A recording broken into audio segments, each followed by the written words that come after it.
Di hari kiamat nanti, ketika semua manusia gemetar menunggu hasil timbangan, gunung-gunung berterbangan seperti kapas, langit terbelah, dan suara mizan menggema di seluruh padang mahsyar.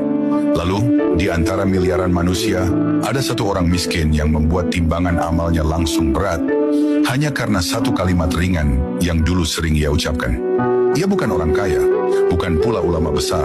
Di dunia ia hanyalah seorang sahabat Nabi yang hidup dalam kesederhanaan yang nyaris tak terlihat.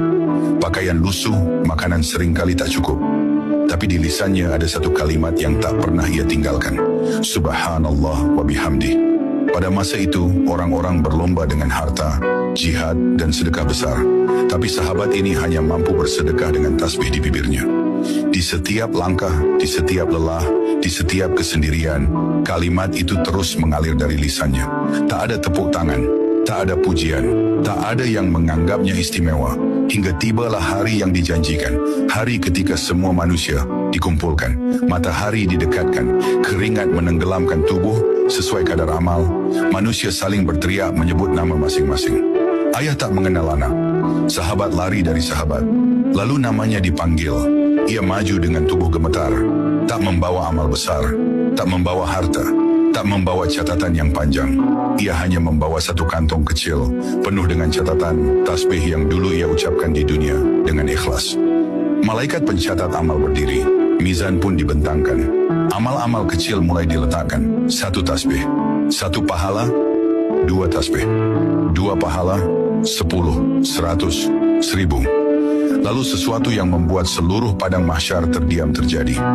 Setiap kali kalimat subhanallah wa bihamdih diletakkan di timbangan, mizan itu bergerak semakin berat. Hingga akhirnya timbangan kebaikannya jatuh menghantam dasar dengan suara menggelegar. Amal baiknya mengalahkan seluruh dosa yang ia bawa. Para malaikat terdiam, manusia tercengang, langit pun menjadi saksi. Lalu terdengar suara yang membuat seluruh makhluk bergetar.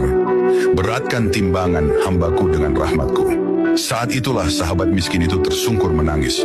Ia tidak menangis karena takut, tapi karena tak pernah menyangka bahwa kalimat ringan yang dulu ia ucapkan, sambil lapar, sambil lelah, sambil menahan hidup, ternyata menjadi penyelamatnya di hari yang paling mengerikan. Rasulullah pernah bersabda bahwa dua kalimat ringan di lisan, berat di timbangan, dan dicintai oleh Allah. Dari kisah ini kita belajar, bukan besarnya amal yang selalu menyelamatkan, tapi keikhlasan di balik amal kecil yang terus dijaga. Jika kisah ini membuat hatimu bergetar, tuliskan di komentar, Subhanallah wa bihamdi, dan bagikan agar semakin banyak jiwa yang menyiapkan timbangan mereka sebelum terlambat. Di hari kiamat nanti,